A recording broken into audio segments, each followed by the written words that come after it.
Boa tarde para todo mundo. Vamos iniciar hoje o debate, né? Começando com alguns filmes da primeira sessão. Como a primeira sessão é uma sessão com 8 filmes, resolvemos dividir o debate. Então, hoje vamos fazemos um debate com 3 filmes, o Erekawan, o Echona Duduya e Fôlego Vivo. E, primeiramente, agradecer vocês pela presença, de estar aqui conversando com a gente. E a ideia é conhecer mais, né, os bastidores, as ideias por trás dessas imagens. Então, assim, hoje eu vou começar aqui com uma pergunta mais geral, de como surgiu a ideia de fazer os filmes, assim. E começamos, eu posso pedir para o Paulo começar e se apresentar. Obrigada. Tranquilo, Rose, eu que agradeço o convite e a seleção. É muito importante esse festival, essa mostra. E estou bem feliz de participar por Erekawan. E eu vou me apresentar rapidamente e falar um pouquinho do filme, como ele surgiu. Eu sou o Paulo Scioli, sou de Maceió. Eu sou engenheiro de formação, mas acabei caindo nas artes visuais em 2018, mais ou menos. No final do ano eu lancei um projeto que acabou me abrindo umas portas. Em 2020, oficialmente, eu larguei tudo para viver dos projetos de artes visuais. E aí, dentro desses projetos de artes visuais, eu fiz 2 filmes. Um que chama O Abraço Logo Vem, que foi assim no ápice da pandemia. Foi feito toda a distância, com outros 60 artistas que estavam espalhados pelo mundo. É uma rotoscopia. E o Erekawan vem em janeiro desse ano, né, 2021, ainda na pandemia.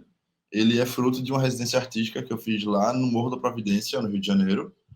E é um filme que é uma experimentação, assim. Ele é uma animação feita com colagens em tamanho real, espalhadas pela favela, né, por essa paisagem da favela, que aí fala de algumas coisas, né? Fala da favela como espaço de vida, né, de convivência. Fala da dança afro, né? Fala da favela, que é a primeira favela do Brasil, que é majoritariamente formada pelo povo preto, a gente sabe quem ocupa a favela, quem ocupa a parte mais periférica das cidades brasileiras, né? E no Rio de Janeiro não é diferente. E aí eu acho que por isso faz sentido o filme participar dessa mostra, assim, porque além de eu ser um artista visual preto, a gente fala da dança afro na primeira favela do Brasil, e onde essa dança afro não é bem-vinda, né? Onde durante muitos anos, todas essas manifestações pretas eram muito mal vistas pela própria população preta. E aí a gente tem esse ato de resistência, que é essa criança que faz dança afro nessa favela, e aí o filme é sobre isso. É experimental e fala um pouco dessas histórias. Eu acho que para começar é isso aí. Muito obrigada, Paulo, pelo papo, né? E já começando a destrinchar, né, a nossa conversa aqui.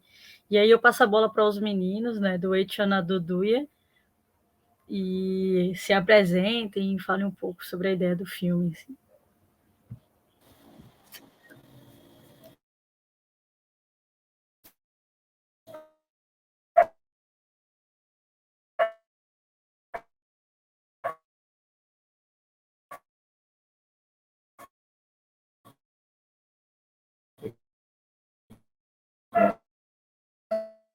Do coletivo do filme Chorando. Eu sou Tairo Funio, também entrei como diretor do filme, né? O filme ele é uma direção coletiva, nós somos do povo Funio, e Chonondu ele entra durante um período muito crítico, que é bem na época que a curva de contaminação que da comunidade estava no topo.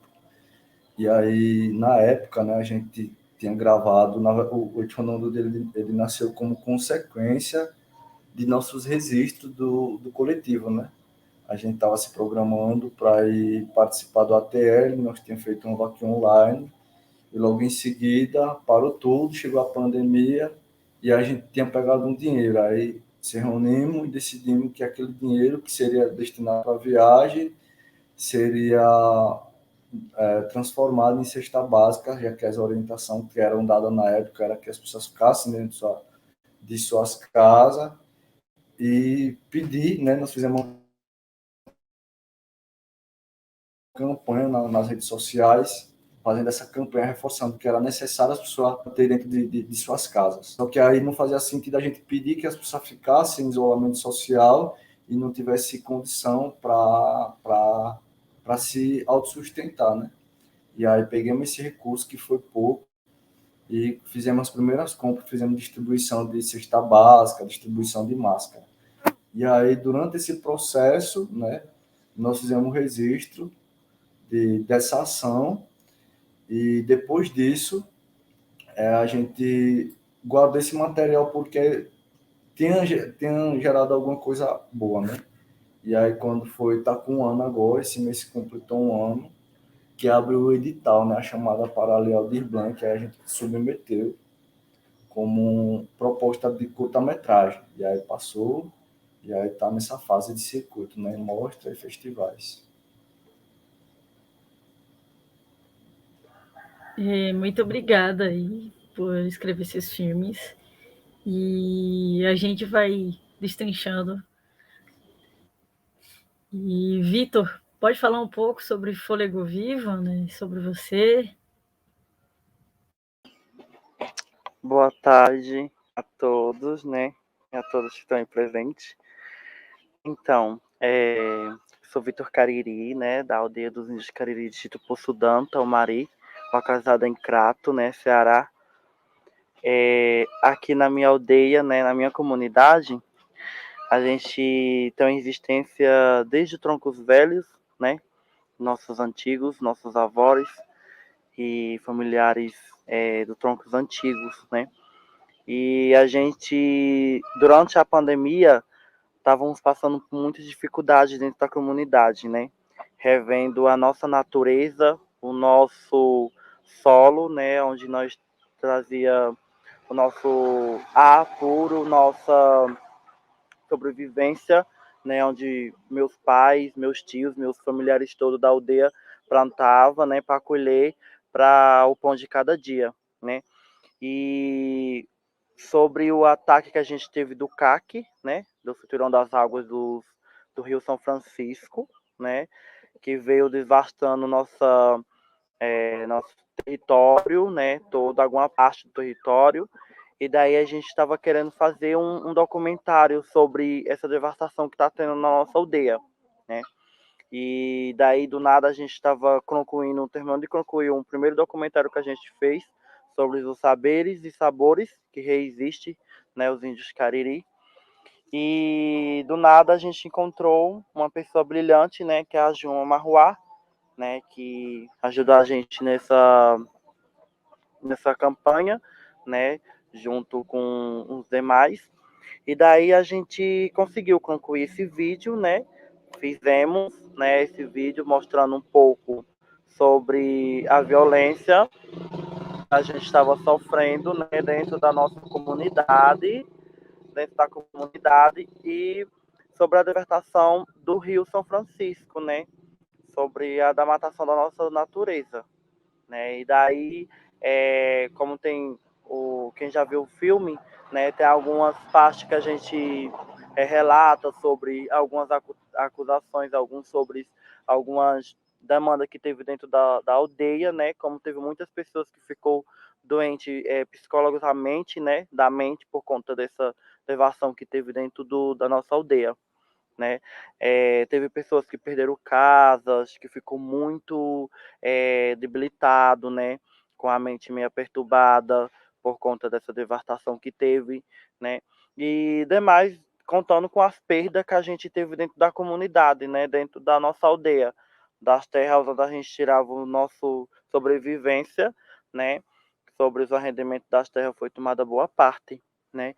E a gente tem um prazer imenso de estar rodando, né, em mundo nacional, né, no Brasil inteiro e no mundo, o Fôlego Vivo, né, demonstrando essa nossa luta, essa nossa força que a gente tem, mesmo com as dificuldades, né, que vem derrubando a nossas barreiras, derrubando os nossos pensamentos, derrubando nossa sobrevivência, mas a gente nunca há de deixar o braço a torcer, como se diz o ditado dentro da minha comunidade. Nós somos pessoal forte, firme e estamos na luta, né? E eu agradeço em nome da minha comunidade, em nome da minha aldeia, por esse convite de estar junto com vocês, dando esse debate e explicando sobre esse filme maravilhoso, Fôlego Vivo. Obrigada, me desculpe se eu não fui muito bem, porque eu sou um pouco nervoso. Não, tá ótimo, tá ótimo. Então, Paulo, me conta como foi a escolha, assim, dos espaços, porque um filme, ele é um filme de paisagens também, né?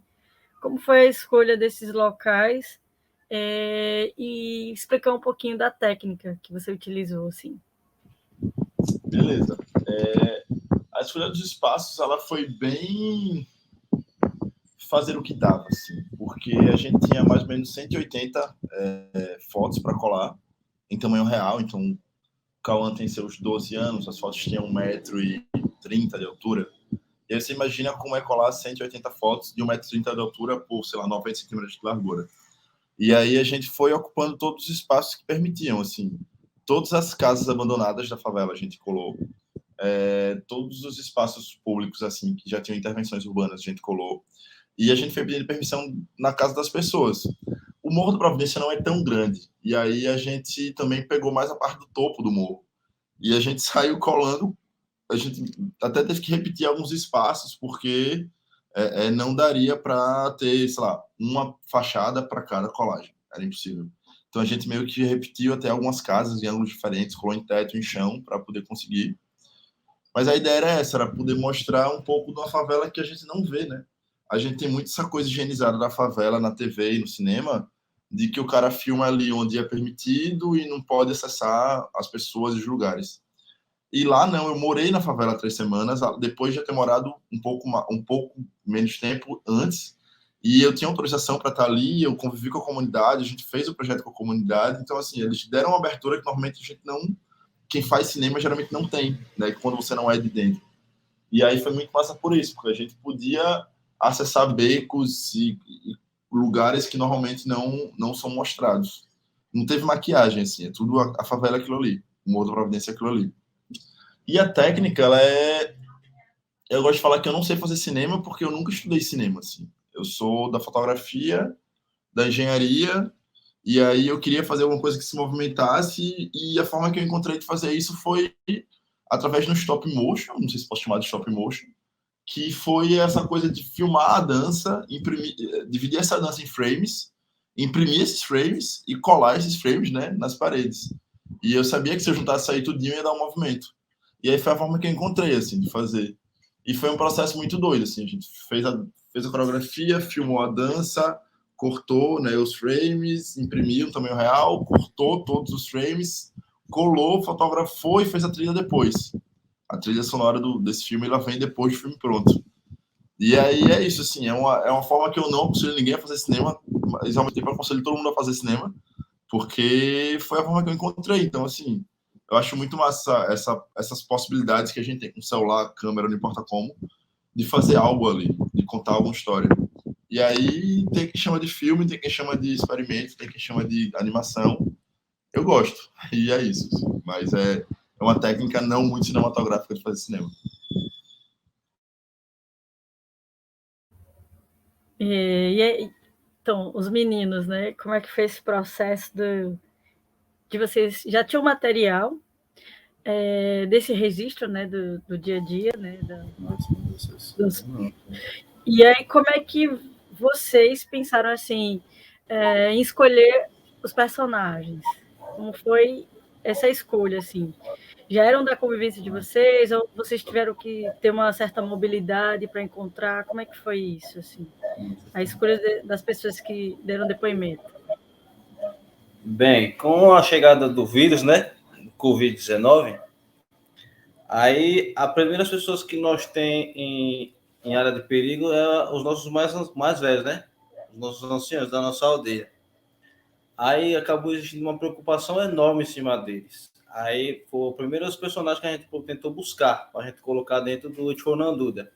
Por quê? Por causa que essas pessoas elas têm uma importância enorme dentro da nossa cultura.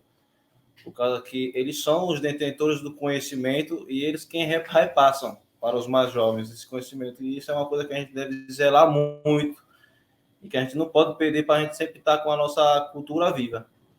Sim, aí dentro, esse processo de escolha ele foi feito sempre coletivamente, né? Nossa primeira reunião, reunimos lá o pessoal. O filme seria sobre o coronavírus, e aí, segundo vem a escolha dos personagens, como ele falou, tem a necessidade de fazer esse registro, né? Trazer a perspectiva dos mais velhos. E aí, além dos mais velhos também, a gente julgou que seria necessário entrar o artesão, já que seria, vamos dizer, a classe trabalhadora aqui dentro da comunidade, que seria diretamente afetado com a chegada do Covid. E aí também fomos buscar, né, como tá lá no vídeo, né, uma orientação que fosse mais técnica, né? E aí fomos conversando com o pessoal de saúde, houve um diálogo desde a época da campanha, um diálogo muito, muito legal com a equipe da CESAI aqui, e aí foi feito assim, né? A escolha dos nossos personagens. E aí eu faço a mesma pergunta ao Vitor, né? Como é que eles chegaram nas escolhas dos personagens para o filme Fôlego Vivo? Então, a gente teve essa proposta, né, dentro da comunidade, dentro da aldeia, né, junto com as lideranças, né, de dentro da aldeia, e a gente teve esse pensamento, né, de pôr em duas formas em pauta para votação, ou o portfólio ou o filme, né? A gente pretendeu fazer o filme, né? Escolhemos os conteúdos, né? Que era sobre falar sobre a devastação que está tendo dentro da nossa aldeia, dentro do nosso território, né? Com o CAC, né? Com o Cinturão das Águas, né? Do Rio São Francisco. E daí a gente chamou essa pauta e colocamos o vídeo, né? Fizemos todo o mapeamento de onde a gente ia, o roteiro, né? Sobre a esperança de como estava acontecendo, para falar sobre um pouco dos nossos troncos velhos, né? Como teve muita participação de pessoas já idosas, né? E também veio a preocupação de como deslocar, né, de dentro da aldeia para o local que a gente foi, que era um pouco distante. E também tivemos grande privilégio de pegar a época, né, do inverno, né, que estava o rio cheio, a plantação estava em começo de verdade, né? E também tivemos uma pauta de pegar um pouco sobre desmatar um pouco sobre também o preconceito, né, dentro da comunidade, como eu em pauta dos LGBT dentro da... Só um momento, pessoal.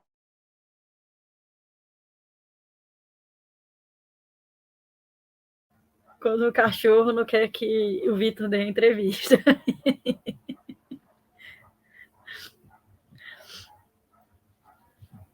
Então, e... Continua, Jean? Eu espero o Vitor. Ele voltou. Ai, voltei, gente. É porque o cachorro tá aqui latindo, mas Ele faz quer parte, aparecer, né? ele quer aparecer. E então a gente fez também um relatório dentro da comunidade para acabar um pouco sobre a pauta do preconceito contra o ex-LGBT, né? Como eu sou né? Sou uma autoridade dentro da comunidade, como sou um homem trans, né? Gay, e tenho muito preconceito tanto da comunidade como daí a gente fez essa pauta de pôr um pouco do final, né? Tipo, matando um pouco sobre esse preconceito, né? Não só dentro da minha comunidade, mas sim como mundial, como hoje ainda a gente sofre esse ato, né? De ser, além de ser uma liderança indígena e ao mesmo tempo LGBT, a gente tem muito esse preconceito, né? E daí a gente pensou sobre esse lançamento, teve todo aquela pauta de gravação, como que vai ser o local, como vai ser o deslocamento, como vai ser figurino, essas coisas.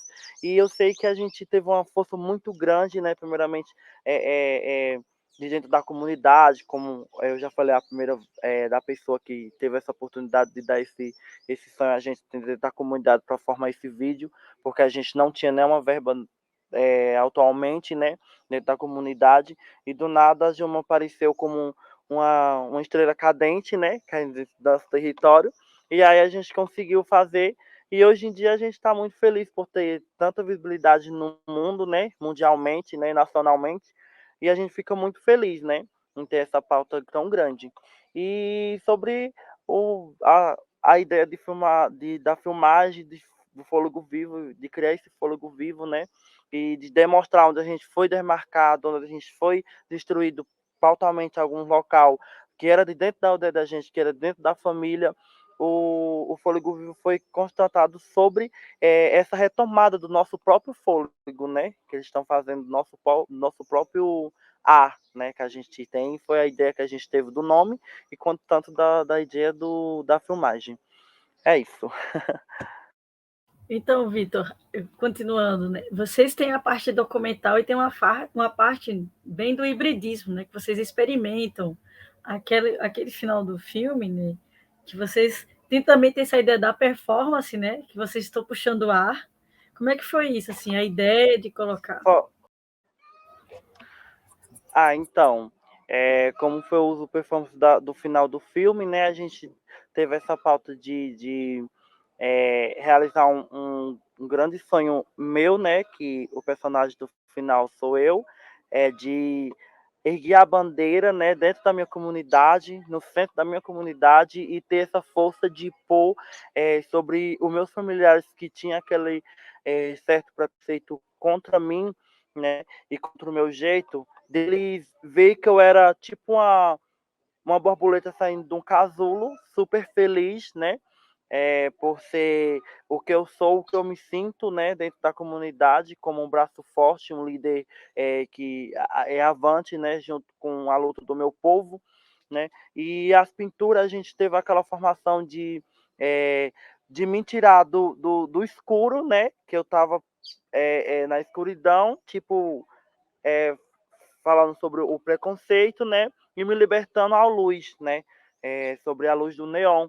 A gente ficou muito feliz e sobre essa pauta teve todo aquele estudamento de como eu ia ser, se eu ia ser fantasiado, se eu ia ser tipo uma filmagem diferenciada, né, que a gente se informou, né, sobre algumas pautas, teve algumas sobre algum tipo de maquiagem, sobre o tipo de pintura mesmo normal, indígena, de dentro da comunidade da gente, né? E a gente rolou isso tudo e graças aos Encantados saiu uma parte muito perfeita, né? Que é sobre o final. É sobre isso o que eu tenho que falar, né?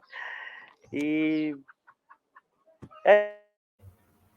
E o uso das pessoas respirando na cidade, assim? sobre o uso da ideia que a gente teve, né, de cada pessoa, cada local que a gente teve dentro daqui da cidade do Crato, tem muitos locais que são destacados com o nosso nome, né, com o nosso sobrenome, né, Mercado Tal, Cariri, Supermercado Cariri, Cartório Cariri, e assim vai, né, exatamente muitos lugares aqui tem. E a gente teve essa pauta junto com a Juma, a gente ter ideia da gente respirar o ar, né, que a gente tem puro e mostrar sobre o sufocamento que a gente tem, mas mesmo assim sendo uma pessoa forte, sendo uma liderança forte, sendo um povoado muito forte, né? E por isso a gente teve em cada local que tivesse nome Cariri destacado, a gente ia à frente, né? E fazendo aquela parte de respiração, né? Forte, que era tomando ao mesmo tempo ar, né? Que se desfazia da gente e ao mesmo tempo retomando novamente, né? Um ar mais puro. Sobre essa ideia que a gente teve.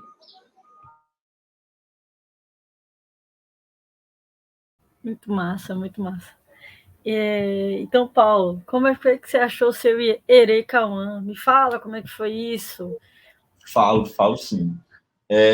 Quando eu fui para lá, para a residência, eu fui fazer residência num lugar chamado Casa Amarela. E a Casa Amarela, ela é um espaço... É difícil definir a Casa Amarela, assim, mas vamos chamar de centro cultural.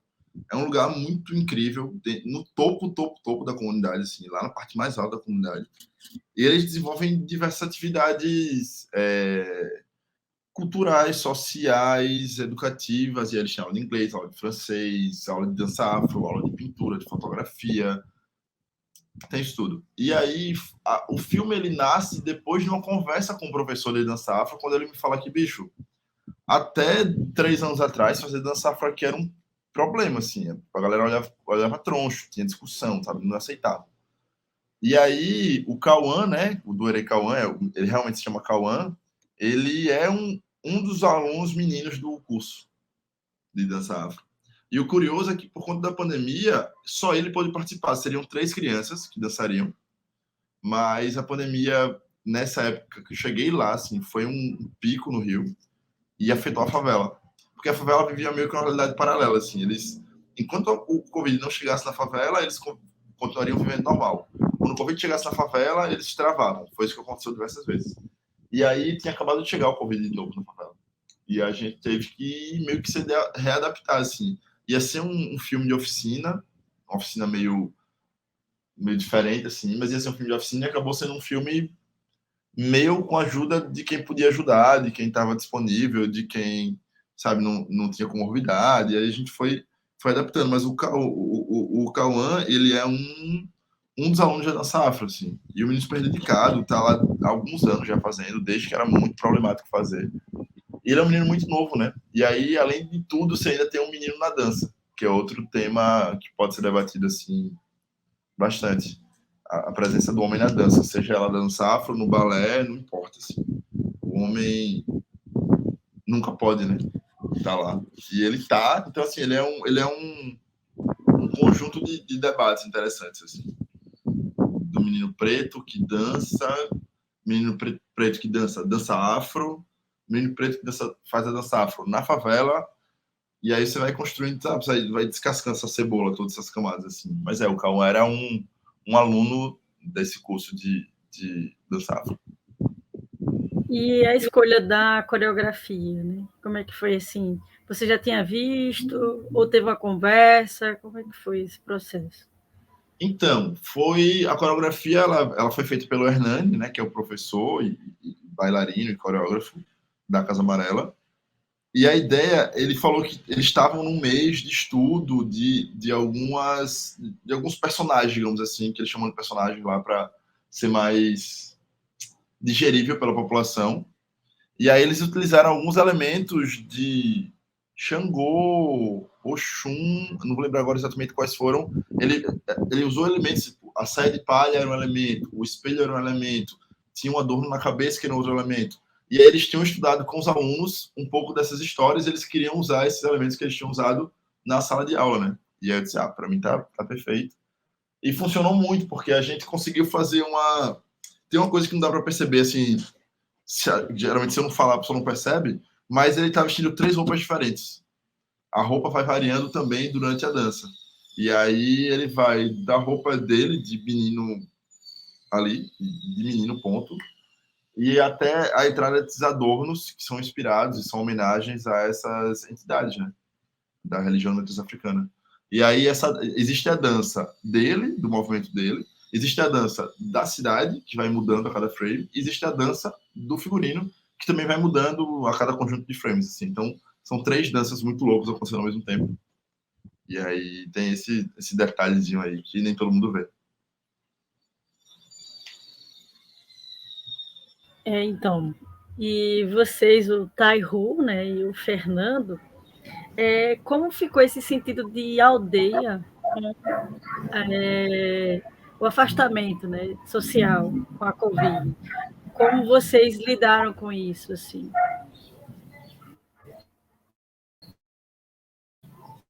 Olha, não foi nem um pouco fácil, sabe? Porque as pessoas não queriam admitir que era o Covid que estava circulando aqui dentro da comunidade, né? Quando começou a surgir os primeiros casos, né? A gente começou a usar máscara, causava uma certa estranheza, até pela falta de informação sobre o próprio vírus, né?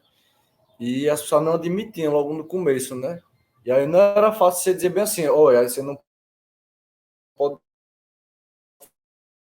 fumar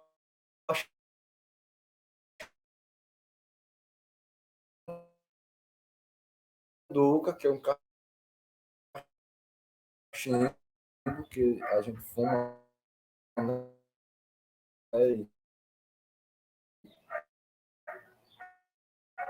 Vitor deve negar e dizendo às pessoas que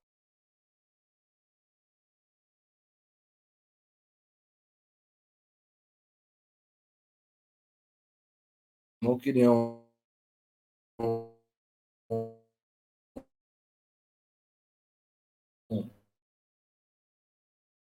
não queriam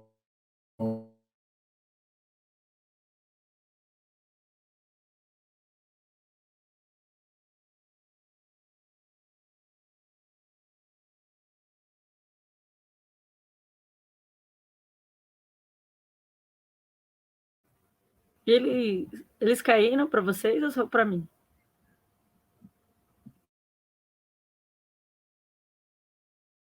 Beleza. Esperar. Deixa eles voltarem, esperar um pouquinho. E aí a gente caíram, né? Que pena.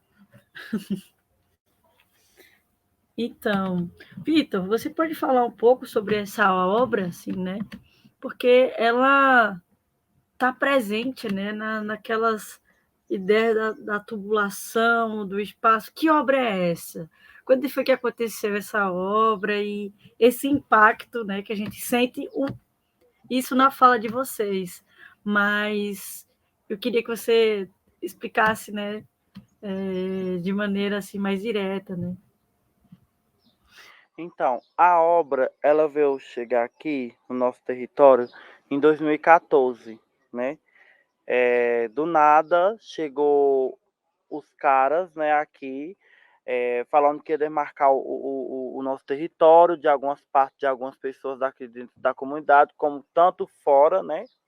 Chegou, do nada, falou que ia demarcar, falou que cada pessoa ia ganhar tanto por cada demarcação, mas a gente nunca pensou que essa obra seria assim, tão devastadora como está sendo, né? Aí eles chegaram do nada, né? Quando realmente começou a obra, né? Eles do nada começaram a cortar muitos pés de árvores, né? Expulsando as pessoas de casa, falando quantos dias era para a pessoa sair que ia começar a derrubar a casa e tudo, né? Muitas pessoas deram o braço a torcer, não queriam sair porque não pensavam que ia ser dessa forma, né? Esse trauma tão grande, né?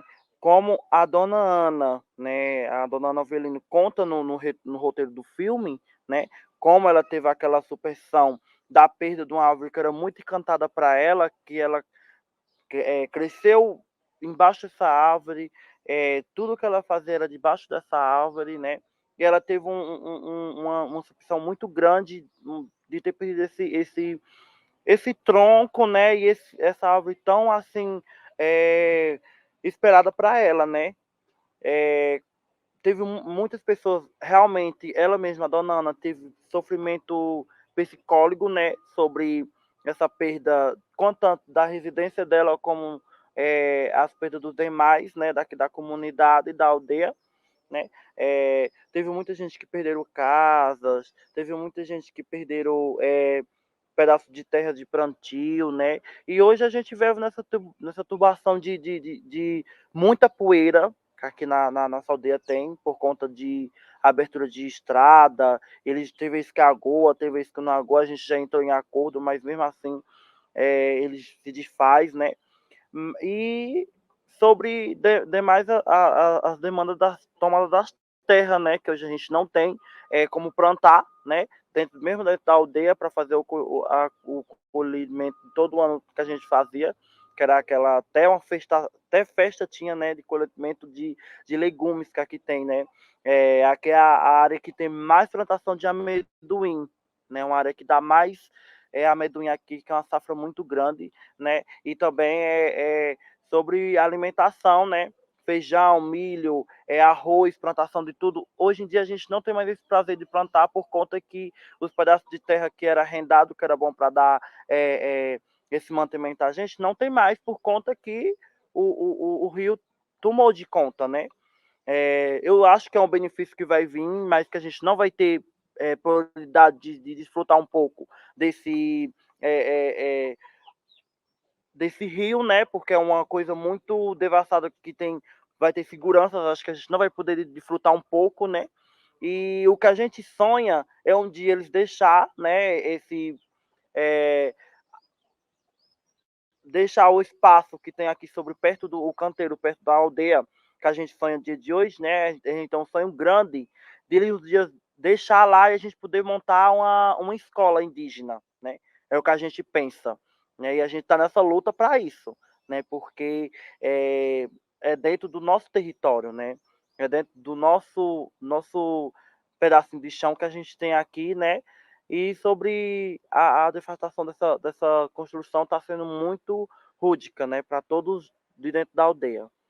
Tá muito sofrimento, né? Como muito vê assim, na parte do filme, muito no roteiro demonstra boa parte, né, da obra, né, onde está sendo, né, onde passa. A Dona Rosa fala um pouco também sobre a demarcação, sobre o sofrimento das terras que a gente também não tem mais. E é isso.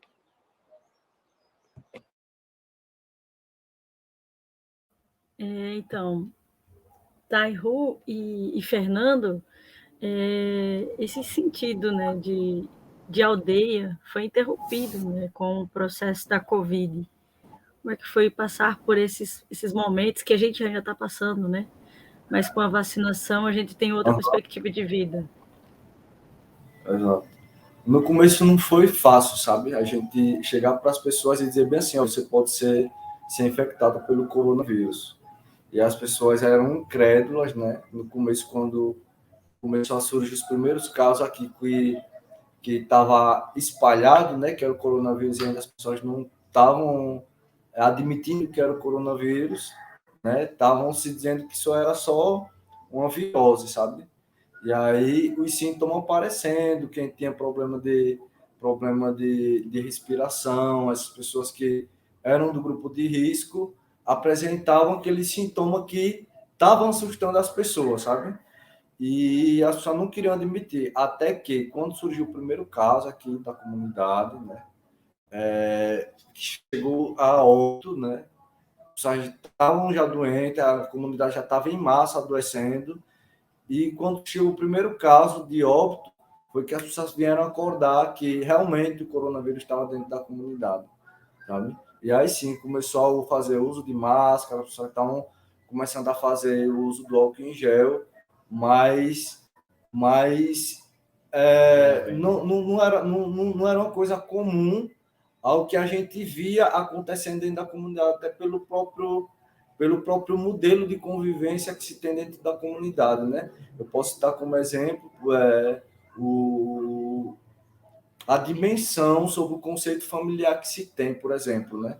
As pessoas lá diziam, fique em isolamento social em sua casa, só que aí quando você vinha trazer a realidade para dentro da comunidade, né? Existe nível de grau de parentesco com parentesco de terceiro grau dentro da mesma casa, sabe? E, além disso, por exemplo, também existe o Uricuri, que é outro tipo de convivência, né? Onde se convive com um grupo ainda maior de pessoas, sabe? Então, a principal forma de prevenção na época era praticamente inviabilizar de se botar dentro da prática dentro da comunidade, sabe? Sem contar nos casos de subnotificação. Porque nessa época, né, Fernando, não sei se você lembra, estava morrendo pessoas de alternado. E aí, quando se via, né, era justamente aquelas pessoas que estavam no grupo de risco, né, como foi o caso da avó de Cauane, né, que é uma das diretoras do do filme Chonan Dúvida, ela faleceu nessa mesma época, foi diagnosticado como caso de coronavírus. Só que aí ficou essa interrogação, sabe? Morreu dentro de sua casa e foi uma semana e só depois desse número, né, de morte foi que as pessoas vieram acordar e ver se fazia.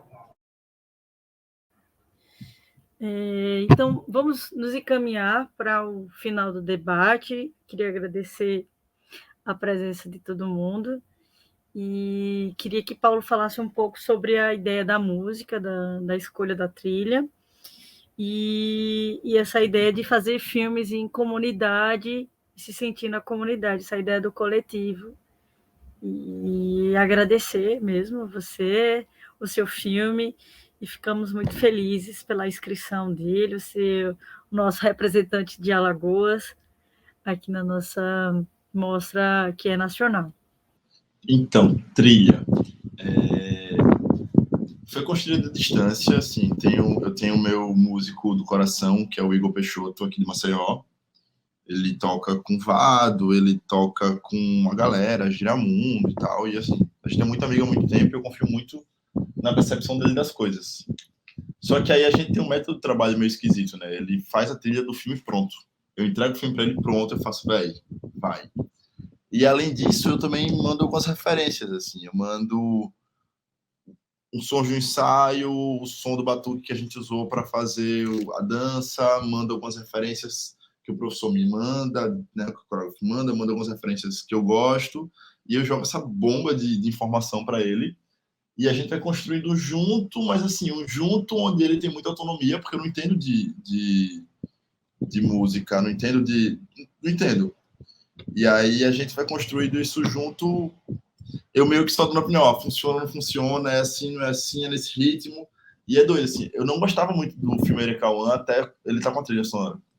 Eu não conseguia enxergar a beleza nele até eu ver ele e ouvir ele ao mesmo tempo. Eu achava que ele não tinha ritmo, eu achava que ele estava meio fora de compasso, assim, e aí a música veio e abraçou, assim, envelopou. Tá muito bem, tá muito forte. E isso de trabalhar com comunidade, para mim, é incrível, assim. Eu tô me apaixonando cada vez mais por fazer trabalhos desse estilo, assim. O meu próprio filme, eu quero fazer antes ainda algum, mas o meu próximo filme que já está sendo encaminhado, assim, vai ser um filme lá em Leopoldina, em Minas Gerais, com as crianças que fazem parte das escolas públicas municipais, e vai ser um filme que vai misturar bordado em ponto cruz e latas de leite de ferro, assim. Isso é uma loucura. Mais filme experimental, mais filme de oficina, que vai juntar o pessoal da serralheria, as mulheres que fazem o bordado em ponto cruz, vai ser uma oficina gigantesca com todo esse pessoal, e a gente vai desenvolver alguma coisa ali, vai ser mais um experimento, mais um filme sem filmar nada, todo em fotografia, mais uma trilha que vai vir num pós, assim, vai ser a mistura do Igor aqui em Maceió com os músicos lá de Leopoldina, então, assim, vai ser uma grande loucura, assim. Mas eu só consigo enxergar sentido quando é desse jeito. Se fosse para ser normalzinho demais, eu acho que eu ia ficar meio morgado, assim. E aí vai vir aí. E eu que agradeço, acho massa, tô felizão de poder participar. Gosto muito de levar Alagoas para os lugares, e aí quando é Alagoas, em Alagoas, é massa também, porque nem sempre a gente ocupa os espaços que a gente podia ocupar aqui na cidade, aqui no estado. E é isso. Rose, obrigado. A gente já se trombou por aí em algumas coisas e vai se trombando mais vezes. E é isso. Valeuzão. Oi, votaram agora. Agora sim. Ei! Então, nós estávamos falando... Pode falar. Então. Antes de você perguntar, tem uma piada de pergunta que só acumulando aqui, a gente não consegue responder. E aí, Fernando aqui estava falando sobre o Chonan Dúvida, aí caiu sobre o título do filme, né? E aí você pode repetir o significado? Pode falar o significado? Sim, e Chonan Dúvida, ela está na nossa língua materna, que significa doença rara ou algo não visto, né? Uma doença que não era vista. E por isso a gente decidiu colocar esse nome em cima do desse nosso trabalho, por causa que até então o vírus era algo que a gente não tinha conhecimento sobre ele e nem métodos para combater ele. E aí, uma da escolha, né, um dos critérios assim que foi bem claro na escolha do filme era sobre a necessidade de se conter em primeira pessoa. E aí essa posição de nós trazer a nossa própria fala, na nossa própria língua, trazendo a perspectiva sobre aquilo que estava acontecendo dentro da comunidade, sabe? E aí, claro, é porque o nosso cinema, né, nós acreditamos nisso. Nosso cinema não faz para um circuito comercial, né? O nosso cinema é um cinema que traz aquilo que interessa a gente falar, né? Ele é a nossa ferramenta de voz e de fala, né? Não é só o cinema pelo cinema como entretenimento, né? E assim, uma coisa muito bonita, né, que vocês falam assim, que o Covid, né, ele não ataca os rios, nem a floresta, ele ataca os humanos. Então, qual é a lição que a gente tem que tomar como pessoas, como comunidade, para depois da Covid, né? Uhum. Logo no começo, né? Se pensou, né, que a natureza ela ia se recompor, né? As pessoas iam estar isoladas, a natureza ia se recompor, os rios iam voltar a se recompor também. Só que isso não aconteceu logo depois das primeiras semanas. O cenário ele foi mudando e aí foi tentando passar a boiada, né? E nada disso aconteceu, né? Infelizmente não aconteceu, porque se tinha a perspectiva de que o vírus trouxesse essa lição de igualar a gente, né? Quando na verdade não foi. Se você prestar atenção, né? Se a gente observar bem, essa questão de se prevenir dentro da orientação que era dada era uma questão de desigualdade social, porque a forma que se tinha de se isolar dentro de uma classe média aí na região metropolitana de Maceió, as pessoas que mais têm condição, não é a mesma condição daquele que se encontra na periferia, sabe? Ele não tem condição. E aí se viu muito essa falta de empatia, né? A gente teve muita lição boa para aprender, né? Mas também em cima de coisas que foram construídas, coisas que foram negativas em cima da gente, né? Como, por exemplo, o consumo, né? As pessoas que tinham condição iam no mercado, enchiam a sua despensa, e aqueles que não tinham condição, ficava como, sabe? Então, esse cinema que a gente constrói é um cinema que esperamos, né, que futuramente ele não seja, ele volte, ele seja mais como entretenimento que como político, porque o gostoso é isso também, né? É você se divertir, mas também você se posicionar politicamente de acordo com aquilo que você acredita. E fala um pouco do coletivo de vocês, de cinema, como é que é esse processo, como é que surgiu?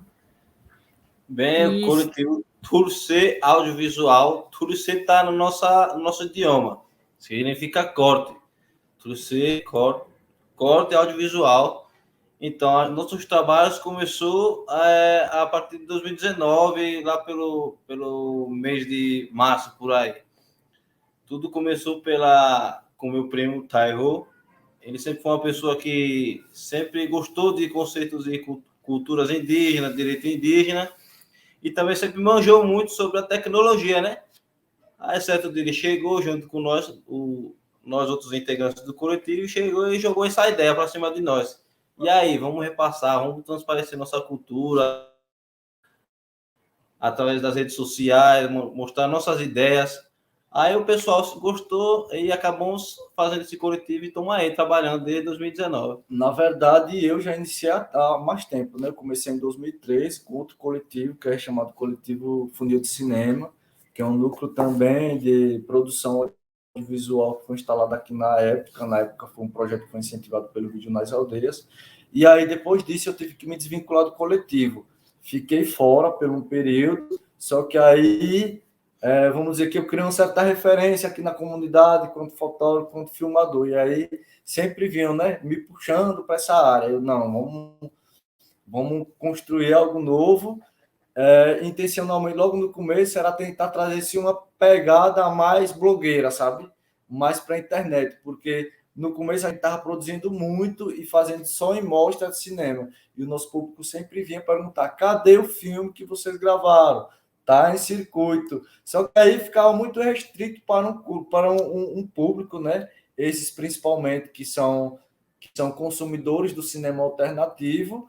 E aí o nosso público, que era aqueles que querem se ver na tela, acabavam não se vendo. E aí vamos pensar alguma coisa que seja mais para a internet. Aí surgiu trouxe audiovisual, né? Que foi algo que fosse mais próximo de internet, mas também trazendo essa pegada aí que fosse mais para rodar, né? Uma coisa mais séria, né? Para rodar em festivais, cinema e mostra, né? Então, vocês podem dar suas considerações finais, né? Eu agradeço, assim, eu acho que o papo foi massa. A internet quis nos derrubar, mas estamos aqui, firmes e fortes. E muito obrigada mesmo, assim, viu? Uhum. Considerações finais, né? Só agradecer, né? Agradecer à curadoria do evento, né? Ao Cineclube Miriante pela oportunidade, né? Não esperava, escrevimos lá, fizemos uma inscrição do filme e aí quando pensa que não, sempre é uma surpresa quando a gente recebe o e-mail, conseguimos passar para exibir o filme, né? Essa é o gostoso, né? Não é só você produzir, mas depois que você produz, você quer que as pessoas vejam o seu trabalho e veja aquilo que você quer mostrar, né? Eu também quero agradecer aí, Rosiane, agradecer a curadoria por esse privilégio de a gente estar com esse debate aqui, essa conversa, e que futuramente a gente possa ter outros debates sobre outros trabalhos. Olha aí, Vitor está mostrando aí na aldeia dos Cariris. Tá me ouvindo, Vitor? Tô, pessoal, um pouquinho da nossa aldeia, né? A gente está ali no evento, fazendo um cursozinho, foi disponibilizado por o Sesc. Aí estamos ali todo mundo coletivo, mostrando um pouco para vocês. Pena que não dá para ir mais para perto. Como é que falar sobre o coletivo de cinema de vocês, né? Essa ideia de o cinema já é uma arte coletiva, mas vocês assinam o filme, são várias pessoas. E porque agora é a visão de vocês sobre a comunidade, não é? São pessoas de fora que estão filmando. O que vocês acham? O que você acha, né? Então, dentro da comunidade, a gente teve essa ideia de fazer o Fôlego Vivo, né? Como eu já falei no início, para demonstrar um pouco sobre os nossos passados, né? Nossos troncos velhos, né?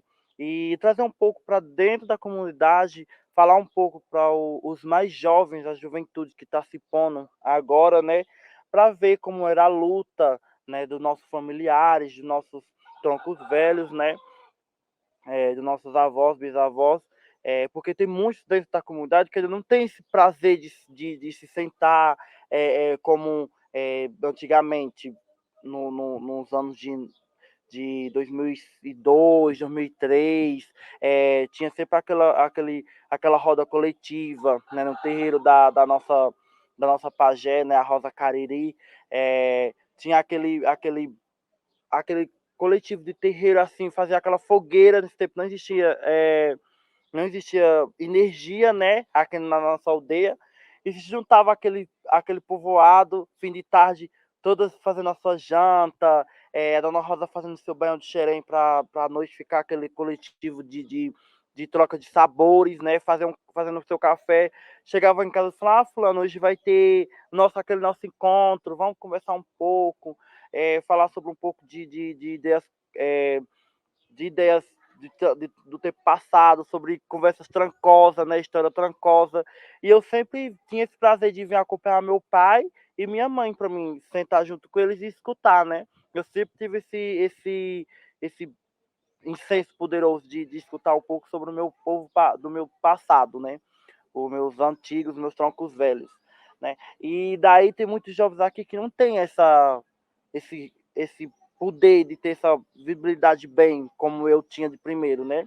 Por isso a gente teve essa ideia de formar o vídeo, né, junto com essa coletividade que teve, e daí também a gente tem outra cinema muito rico aqui dentro da comunidade, que é coletivo todos os meses, chama o Cinema no Oitão, né?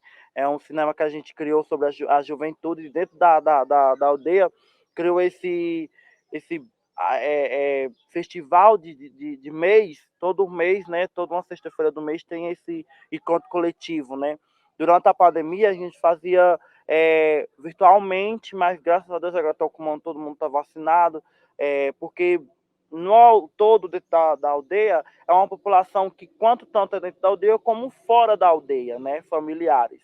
E daí a gente junta aqueles pessoal todo, a juventude, como faz aquela mobilização, né, e se junta todos para vir assistir os documentários que já foi passado, né, e que já foi revisto. A gente caça outros documentários de outras etnias para a gente passar para dentro da juventude, né? E depois daí, quando a gente termina, faz aquela coletividade de roda, de conversa, todo mundo vai ficar na pauta, termina tendo ideias, né, maravilhosas dentro da comunidade, né? Isso fica muito fortificado para a juventude, né? A gente vê nessa força que a juventude está tendo dentro da comunidade. E é o que a gente quer cada dia mais. Por isso que a gente caça ter coletividade dentro da comunidade, dentro da aldeia, com os jovens e com os troncos velhos também, né? Como tem muitos ainda, a gente tem a nossa Antronciá, que é a mais velha dentro da comunidade, que é a tia Nilza Cariri, né? Que ela passa em algumas partes também do filme, né? Ela é o tronco mais velho dentro da comunidade, né? A gente tem esse prazer imenso de ter essa pessoa tão viva ainda hoje aqui no dentro da nossa aldeia, né, dentro do nosso convívio, que é a única, né, que mora dentro da aldeia, fora o demais que tem mais parente, que é mais idoso também, que mora não dentro da aldeia, mas sim um pouco distante, né? E por isso a gente tem aquela comoção de ter esse troca de saberes, de troca de coletividade, né? Mesmo com o sofrimento do dia a dia que a gente tem dentro da comunidade, né? Tendo essa libertação da nossa natureza, né? Mas a gente se junta àquela força, né? Que se inspira, né? E assim a gente vai dando força um ao outro, né? Eu, como um jovem dentro da comunidade, tanto como indígena e LGBT, eu sempre procuro, né, ter essa pauta de juntar bastante pessoas, né, assim, com tanta juventude indígena, e mesmo aqueles que não são, mas sim se autoafirma, né? Como dentro da associação a gente tinha poucas famílias no começo de 2008, que a gente começou tudo a ter essa reconhecência, né, de ser indígena, mas a gente já tinha todo os estigmas, todos os saberes, todos os ensinamentos de ser indígena, mas a gente não tinha essa autoafirmação tão relativa, né, que a gente tem hoje, né? E hoje a gente tem essa autoafirmação, né, e a gente se junta mais ainda, né, e tem muitas pessoas que, mesmo sem ser indígena, quer se juntar a gente para se autoafirmar, né, para ter esse poder igual os indígenas têm, né? E a curiosidade do filme é isso, é uma pauta que a gente tem dentro dos demais, como ver os outros parentes, né? Como o Tanfo que estão aqui presente com a gente. É uma coisa que a gente fica vendo a autoafirmação que a gente está sendo autoafirmado, né, no Brasil inteiro e no mundo inteiro, né? Essa descoberta tão maravilhosa que é o Fôlego Vivo e os demais documentários que a gente já fez sobre os saberes e sabores existem, né? Os índios Cariri. Espero que eu tenha dado um pouco de diálogo, né, para vocês. E o que eu tenho para falar é isso. E aí a gente fez uma conexão aí entre os Funiôs e os Cariris, né? Então, estão distantes, mas estamos juntos aqui. Com certeza, né? Prazer imenso a gente ter esses parentes tão distantes, né?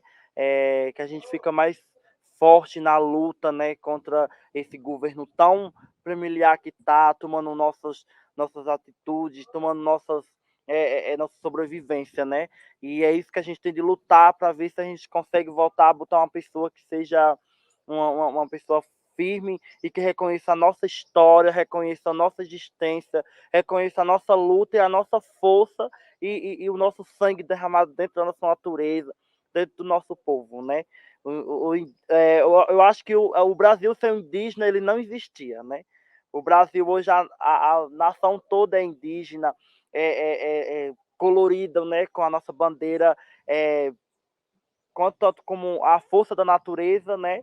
E como um ser muito forte, né? É um prazer muito grande a gente descobrir e cada vez mais a gente reconhecer mais parentes como estão aqui representando a live, né?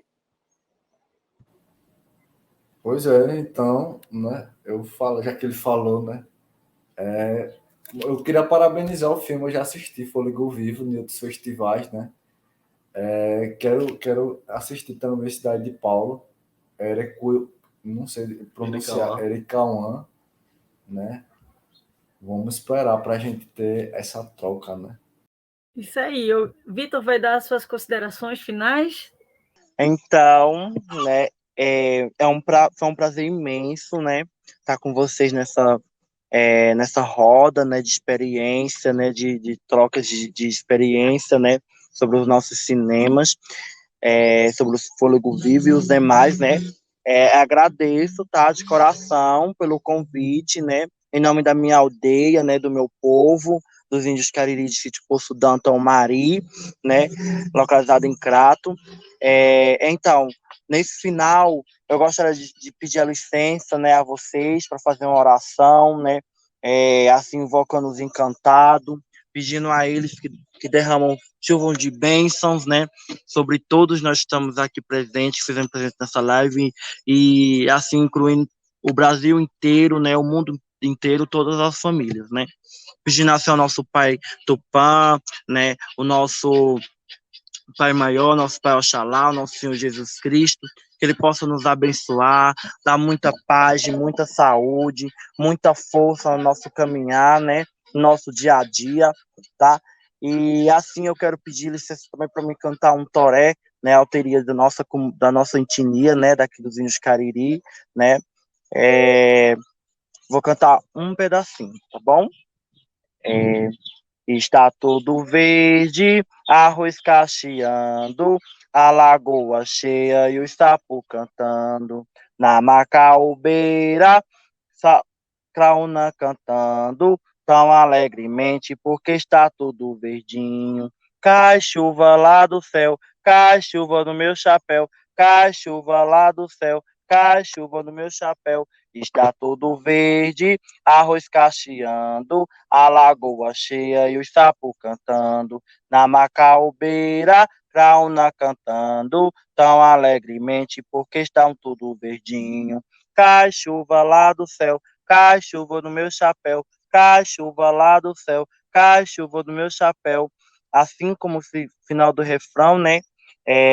Peço a Deus, ao meu Pai Tupã, que possa derramar chuvas de bênção, né, sobre vocês, né? Assim que possa cair em de cada um dos familiares de vocês, de todos os nossas famílias do Brasil inteiro.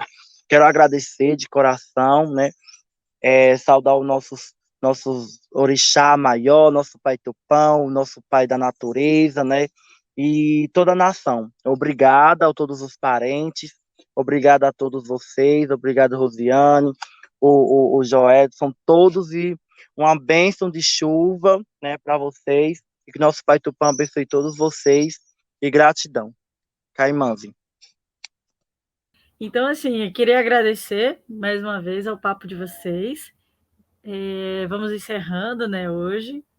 E a sessão, os filmes estão online a partir do dia 28 ao dia 4 de dezembro. E a gente está com essa oportunidade de ter esses diálogos com várias etnias, com filmes do cinema negro contemporâneo. E é uma oportunidade da gente estar em debate e conhecer. Então, assim, ainda vai ter os outros debates dessa sessão com outros filmes. E eu quero agradecer a participação de todos vocês, né? Vitor, o Tairo e o Fernando e o Paulo Acioli.